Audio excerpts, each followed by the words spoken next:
অনেক তো হলো আনহেলদি ফুড, এবার একটু হেলদি ট্রাই করা যাক।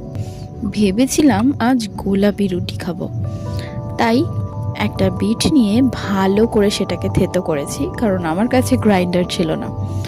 আর আমি আটার মধ্যে একটু নুন আর সামান্য পরিমাণ কালো জিরে দিয়ে সেটাকে মেখে তারপর একটা ছাঁকনির সাহায্যে থেতো করা বিটটায় জল দিয়ে ভালো করে সেই জলটা ছাঁকনির সাহায্যে ছেঁকে নিয়ে তারপর ময়দাটা মাখলাম। পুরো পিঙ্ক পিঙ্ক লাগছিল, বেশ কালারফুল ছিল। ঠিক সেই মুহূর্তে আমার কাছে আটা চাকি এবং বেলনি ছিল না, তাই আমি একটা পিঁড়ির ওপরে আমার এই গ্লাসের বটলটা দিয়ে আমি কোনো রকমভাবে রুটিটা বেলেছি। তোমাদের কি মাঝে মধ্যে এরকম ডিফারেন্ট জিনিস ট্রাই করতে ইচ্ছে করে? জানাতে হলে কমেন্ট করো। আর আমি এখানে রুটির সাথে সার্ভ করেছি পনিরের তরকারি। বেশ টেস্টি ছিল খেতে।